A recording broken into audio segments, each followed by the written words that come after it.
Bonsoir à tous et bienvenue sur D8 pour un nouveau voyage au bout de la nuit, une nouvelle soirée littéraire. Alors ce soir, je vais vous continuer la lecture donc de Les filles du feu, qui est un recueil de nouvelles et de poèmes écrits par Gérard de Nerval et paru en janvier 1854, alors que Nerval était interné dans la clinique du docteur Émile Blanche. Je rappelle que Nerval est donc un grand romantique. Nous allons donc continuer la lecture de ce roman. N'hésitez pas à réagir sur les réseaux sociaux, #VBN, ainsi que sur notre page Facebook Voyage au bout de la nuit. N'hésitez pas à nous donner vos avis, vos idées, vos coups de gueule. N'hésitez surtout pas. Nous adorons ça. Nous allons passer à la lecture.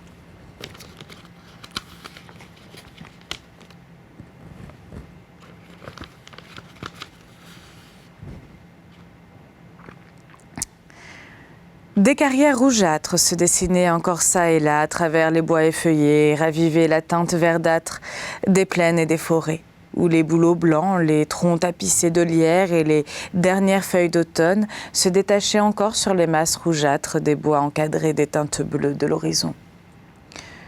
Nous redescendîmes pour voir la chapelle. C'est une merveille d'architecture. Les lancements des piliers, des nervures, l'ornement sobre et fin des détails révélaient l'époque intermédiaire entre le gothique fleuri et la Renaissance. Mais une fois entrés, nous admirâmes les peintures qui m'ont semblé être de cette dernière époque. Vous allez voir des saintes un peu décolletées, nous dit le fils du garde. En effet, on distinguait une sorte de gloire peinte en fresque du côté de la porte, parfaitement conservée, malgré ses couleurs pâlies, sauf la partie inférieure couverte de peinture à la détrempe, mais qu'il ne sera pas facile de restaurer.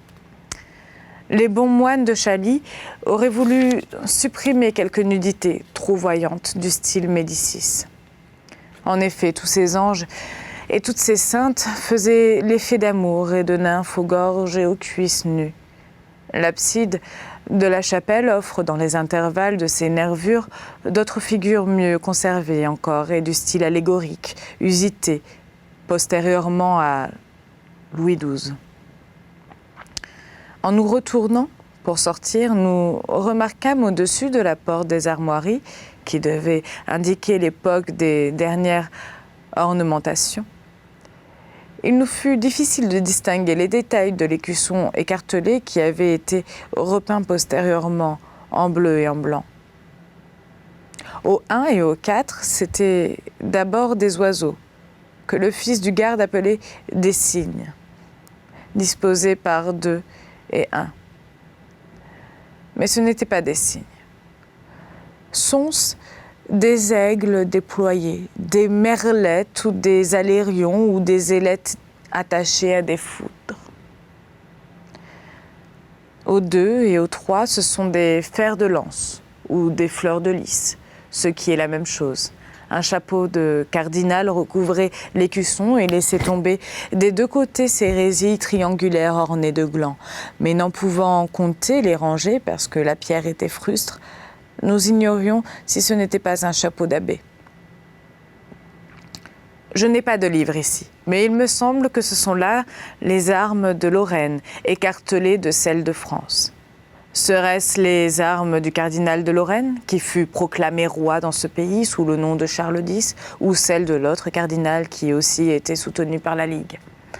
Je m'y perds, n'étant encore, je le reconnais, qu'un bien faible historien. 11e lettre.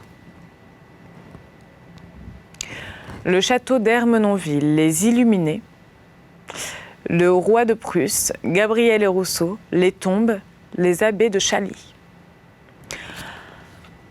En quittant Chaly, il y a encore à travers quelques bouquets de bois, puis nous entrons dans le désert. Il y a assez de désert pour que du centre on ne voit point d'autre horizon.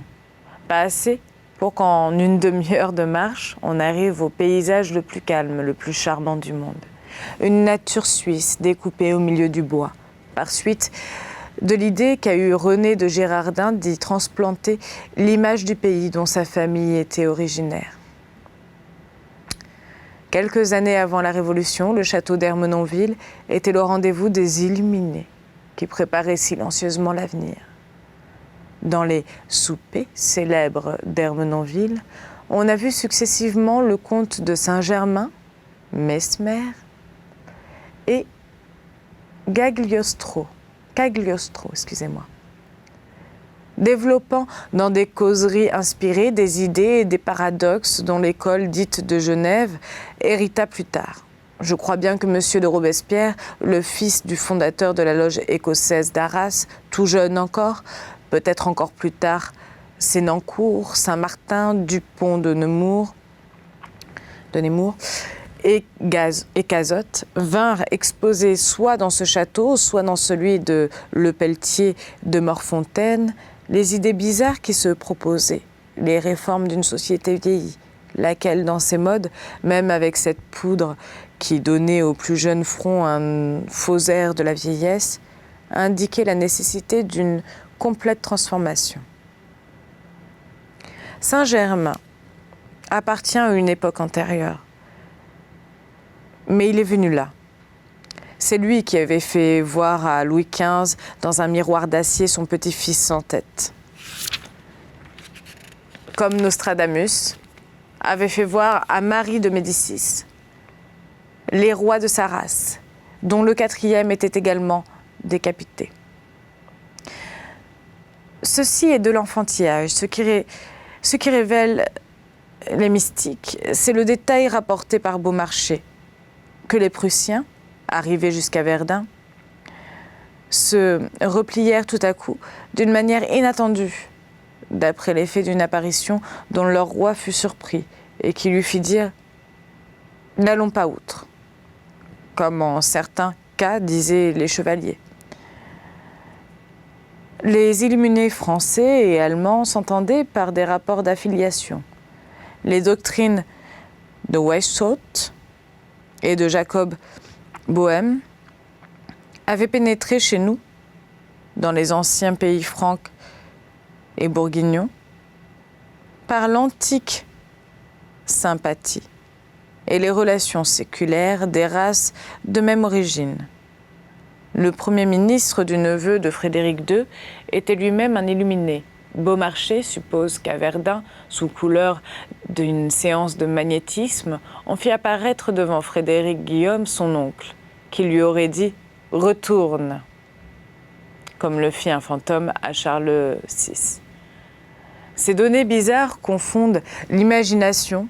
Seulement Beaumarchais, qui était un sceptique, a prétendu que pour cette scène de fantasmagorie, on fit venir de Paris l'acteur Fleury, qui avait joué précédemment aux Français le rôle de Frédéric II, et qui aurait ainsi fait illusion au roi de Prusse, lequel depuis se retira, comme on sait, de la confédération des rois ligués contre la France. Les souvenirs des lieux où je suis m'oppressent moi-même, de sorte que je vous envoie tout cela au hasard, mais d'après des données sûres.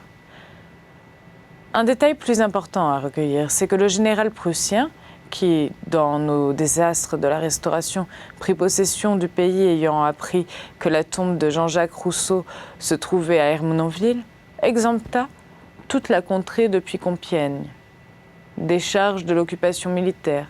C'était, je crois, le prince d'Anhalt. Souvenons-nous, au besoin de ce trait. Rousseau n'a séjourné que peu de temps à Ermenonville. S'il y a accepté un asile, c'est que depuis longtemps, dans les promenades qu'il faisait en partant de l'ermitage de Montmorency, il avait reconnu que cette contrée présentait un herborisateur des familles de plantes remarquables dues à la variété des terrains. Nous sommes allés descendre à l'auberge de la Croix-Blanche, où il demeura lui-même quelque temps à son arrivée. Ensuite, il logea, encore de l'autre côté du château, dans une maison occupée, aujourd'hui par un épicier, M. René de Girardin.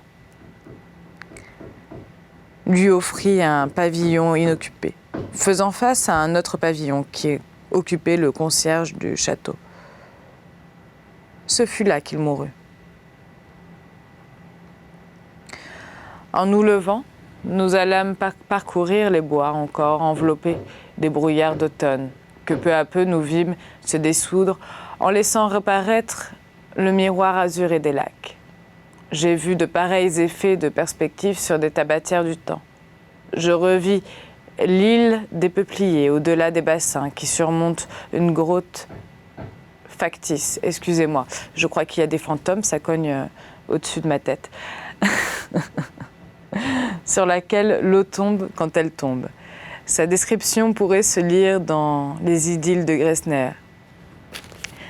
Les rochers qu'on rencontre en parcourant les bois sont couverts d'inscriptions poétiques. Oui, bonjour. Ce sera sympathique. Sa masse indestructible a fatigué le temps. Ailleurs.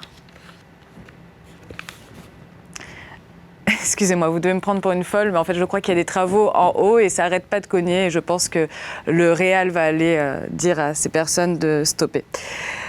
Ce lieu sert de théâtre aux courses valeureuses qui signalent du cerf les fureurs amoureuses. Ou encore avec un bas-relief représentant des druides qui coupent le gui. Tels furent nos aïeux dans leur bois solitaire. Ces vers ronflants me semblent être de Roucher, de Lille, les aurait fait moins solides. Monsieur René de Girardin faisait aussi des vers. C'était en outre un homme de bien. Je pense qu'on lui doit les vers suivants, sculptés sur une fontaine d'un endroit voisin que surmonte un Neptune et une Amphitrite, légèrement décolletée, comme les anges et les saints de Chaly. Des bords fleuris, où jamais à répandre, le plus pur cristal de mes eaux. Passant, je viens ici me rendre aux désirs, aux besoins de l'homme et des troupeaux. En puisant les trésors de mon urne féconde, songe que tu les dois à des soins bienfaisants. Puissais-je n'abreuver du tribut de mes ondes que des mortels paisibles et contents. Je ne m'arrête pas à la forme des vers. C'est la pensée d'un honnête homme que j'admire. L'influence de son séjour est profondément sentie dans le pays.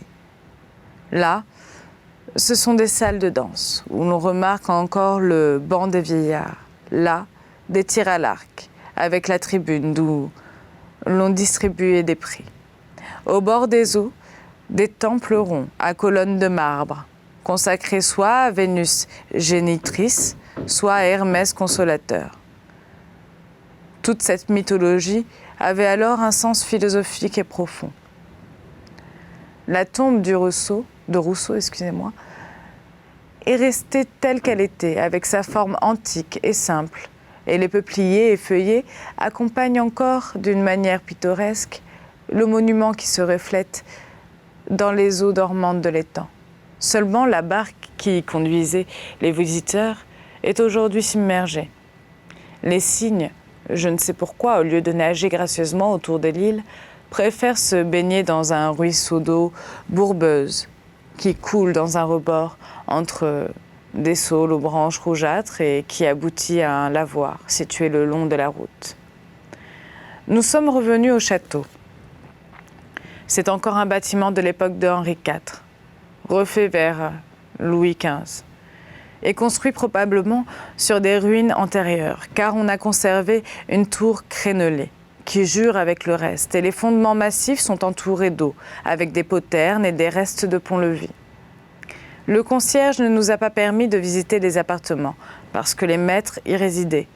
Les artistes ont plus de bonheur dans les châteaux princiers, dont les hôtes sentent qu'après tout, ils doivent quelque chose à la nation. On nous laissa seulement parcourir les bords du Grand Lac, dont la vue, à gauche, est dominée par la tour dite de Gabriel, reste d'un ancien château. Un paysan qui nous accompagnait nous dit « Voici la tour où était enfermée la belle Gabrielle. » Tous les soirs, Rousseau venait pincer de la guitare sous sa fenêtre, et le roi, qui était jaloux, le guettait souvent et a fini par le faire mourir. Voilà pourtant comment se forment les légendes. Dans quelques centaines d'années, on croira cela. Henri IV, Gabriel et Rousseau sont les grands souvenirs du pays. On a confondu déjà à 200 ans d'intervalle les deux souvenirs, et Rousseau devient peu à peu le contemporain d'Henri IV.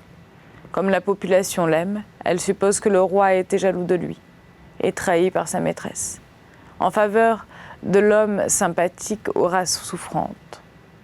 Le sentiment qui a dicté cette pensée est peut-être plus vrai qu'on ne croit. Rousseau, qui a refusé 100 louis de Madame de Pompadour, a ruiné profondément l'édifice royal fondé par Henri. Tout a croulé. Son image immortelle demeure debout, sur les ruines. Quant à ses chansons, dont nous avons vu les dernières à Compiègne, elles célébraient d'autres que Gabriel. Mais le type de la beauté n'est-il pas éternel comme le génie? En sortant du parc, nous nous sommes dirigés vers l'église située sur la hauteur. Elle est fort ancienne, mais moins remarquable que la plupart de celles du pays. Le cimetière était ouvert. Nous y avons vu principalement le tombeau de De Vic, ancien compagnon d'armes de Henri IV, qui lui avait fait présent du domaine d'Ermenonville. C'est un tombeau de famille dont la légende s'arrête à un abbé. Et il reste ensuite des filles qui s'unissent à des bourgeois. Tel a été le sort de la plupart des anciennes maisons. 2 tombes plates d'abbés très vieilles, dont il est difficile de déchiffrer les légendes, se voient encore près de la terrasse, puis près d'une allée, une pierre simple sur laquelle on trouve inscrit « Sigit al-Mazar ». Est-ce un fou? Non, c'est moi la folle. Est-ce un laquais? Est-ce un chien? La pierre ne dit rien de plus. Du haut de la terrasse du cimetière, la vue s'étend sur la plus belle partie de la contrée. Les eaux miroitent à travers les grands arbres roux, les pins, les chênes verts. Les grès du désert prennent à gauche un aspect druidique. La tombe de Rousseau se dessine à droite, et plus loin, sur le bord, le temple de marbre d'une déesse absente, qui doit être la vérité.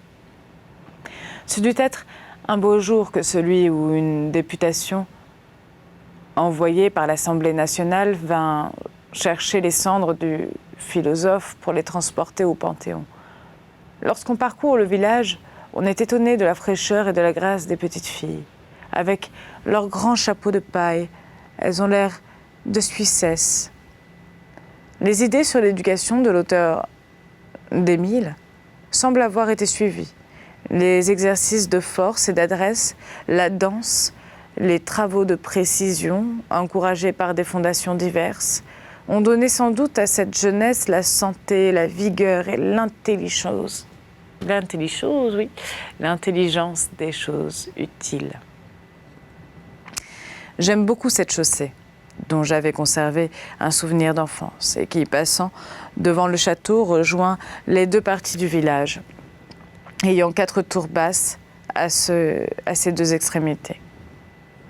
Sylvain me dit « Nous avons vu la tombe de Rousseau. Il faudrait maintenant gagner Dammartin, où nous trouverons des voitures pour nous mener à Soissons, et de là à Longueval. Nous allons nous informer du chemin aux laveuses, qui travaillent devant le château. Allez tout droit par la route à gauche, nous dirent-elles, ou également par la droite. Vous arriverez soit à Vers, soit à Ève.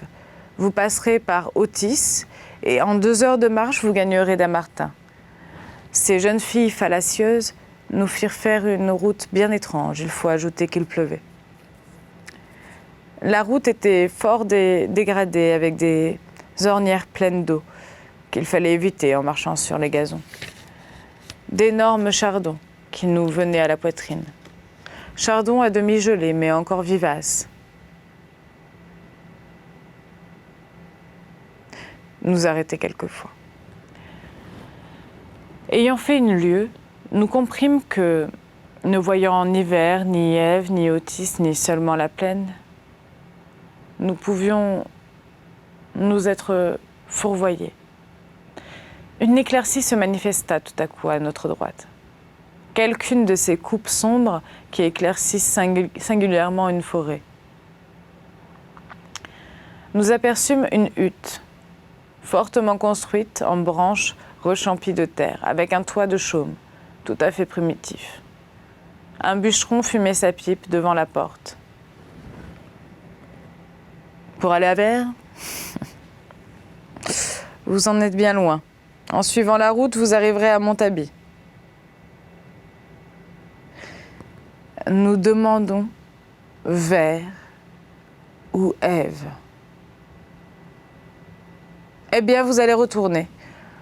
Vous ferez une demi-lieue, on peut traduire cela si l'on veut en mettre à cause de la loi. Puis, arrivé à la place où l'on tire l'arc, vous prendrez à droite, vous sortirez du bois, vous trouverez la plaine, et ensuite, tout le monde vous indiquera Vers. Nous avons retrouvé la place du tir avec sa tribune et son hémicycle destiné aux 7 vieillards, puis nous nous sommes engagés dans un sentier qui doit être fort beau quand les arbres sont verts. Nous chantions encore pour aider la marche et peupler la solitude, quelques chansons du pays. La route se prolongeait, comme le diable. Je ne sais trop jusqu'à quel point le diable se prolonge. Ceci est la réflexion d'un Parisien. Sylvain, avant de quitter le bois, chanta cette ronde de l'époque de Louis XIV. C'était un cavalier qui revenait de Flandre. Je ne sais pas comment ça chante, mais je vais le chanter comme ça. Le reste est difficile à raconter. Le refrain s'adresse au tambour et lui dit « Battez la générale jusqu'au point du jour ». Quand Sylvain, homme taciturne, se met à chanter, on n'en est pas quitte facilement. Il m'a chanté je ne sais quelle chanson des moines rouges qui habitaient primitivement Chaly. Quels moines! C'étaient des Templiers. Le roi et le pape se sont entendus pour les brûler. Ne parlons plus de ces moines rouges. Au sortir de la forêt, nous nous sommes trouvés dans les terres labourées. Nous emportions beaucoup de notre patrie à la semelle de nos souliers. Mais nous finissions par le rendre plus loin dans les prairies. Enfin, nous sommes arrivés à Vers. C'est un gros bourg. L'hôtesse était aimable et sa fille fort avenante, ayant de beaux cheveux châtains, une figure régulière et douce, et ce parler si charmant des pays de brouillard qui donne aux plus jeunes filles des intonations de contralto par moments. « Vous voilà, mes enfants, » dit l'hôtesse. « Eh bien, on va mettre un fagot dans le feu. Nous vous demandons à souper sans indiscrétion. » « Voulez-vous, dit l'hôtesse, qu'on vous fasse d'abord une soupe à l'oignon ? Cela ne peut pas faire de mal. Et ensuite ? Ensuite, il y a aussi de la chasse. Nous vîmes là que nous étions bien tombés. Sylvain a un talent. C'est un garçon pensif, qui, n'ayant pas eu beaucoup d'éducation, se préoccupe pourtant de parfaire ce qu'il n'a reçu qu'imparfait du peu de leçons qui lui ont été données. Et il a des idées surtout. Il est capable de composer une montre ou une boussole. Ce qui le gêne dans la montre, c'est la chaîne qui ne peut se prolonger assez. Ce qui le gêne dans la boussole, c'est que cela fait seulement reconnaître que l'aimant polaire du globe attire forcément les aiguilles. Mais que sur le reste, sur la cause et sur les moyens de s'en servir, les documents sont imparfaits.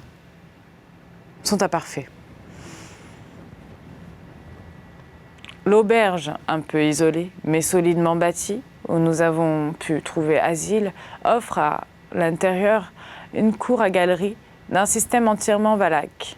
Sylvain a embrassé la fille, qui est assez bien découplée. Et nous prenons plaisir à nous chauffer les pieds en caressant 2 chiens de chasse, attentifs au tourne-broche, qui est l'espoir d'un souper prochain. 12e lettre. Monsieur Toulouse, les 2 bibliophiles, Saint-Médard de Soissons, le château des Longueval de Buquoy. Réflexion. Je n'ai pas à me reprocher d'avoir suspendu pendant 10 jours le cours du récit historique que vous m'aviez demandé. L'ouvrage, qui devait en être la base, c'est-à-dire l'histoire officielle de l'abbé de Bucquoy, devait être vendu le 20 novembre et ne l'a été que le 30. Soit qu'il ait été retiré d'abord, comme on me l'a dit, soit que l'ordre même de la vente, énoncé par le catalogue, n'ait pas permis de le présenter plus tôt aux enchères. L'ouvrage pouvait, comme tant d'autres, prendre le chemin de l'étranger, et les renseignements qu'on m'avait adressés des pays du Nord indiquaient seulement des traductions hollandaises du livre, sans donner aucune indication sur l'édition originale, imprimée à Francfort avec l'allemand en regard. J'avais vainement, vous le savez, cherché le livre à Paris. Les bibliothèques publiques ne le possédaient pas. Les libraires spéciaux ne l'avaient point vu depuis longtemps. Un seul monsieur Toulouse m'avait été indiqué comme pouvant le posséder. Monsieur Toulouse a la spécialité des livres de controverse religieuse. Il m'a interrogé sur la nature de l'ouvrage, puis il m'a dit « Monsieur, je ne l'ai point. Mais si je l'avais, peut-être ne vous le vendrais-je pas ?» J'ai compris que, vendant d'ordinaire des livres à des ecclésiastiques, il ne se souciait pas d'avoir affaire à un fils de Voltaire. Je lui ai répondu que je m'en passerais bien, ayant déjà des notions générales sur le personnage dont il s'agissait. « Voilà pourtant comment on écrit l'histoire », m'a-t-il répondu.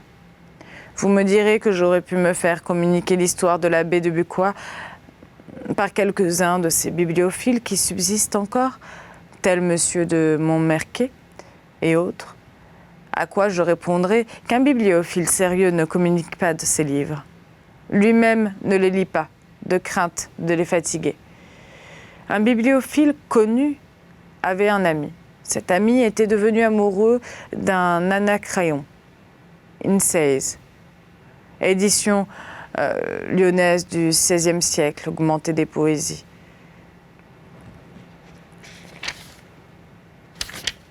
Des poésies de Bion, de Moccus et de Sappho.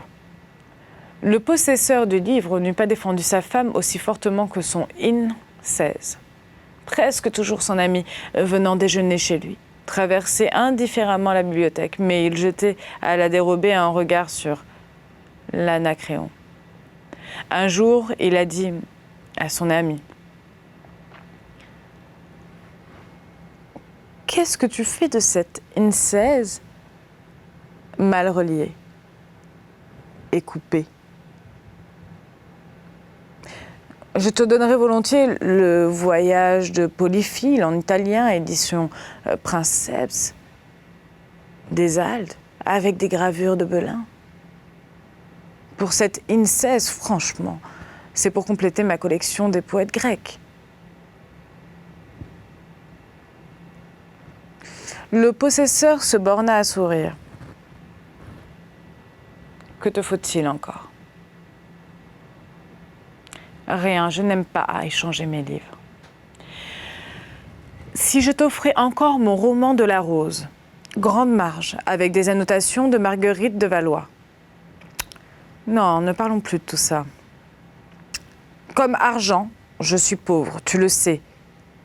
Mais j'offrirais bien 1000 francs. » N'en parlons plus. Allons, 1500 livres.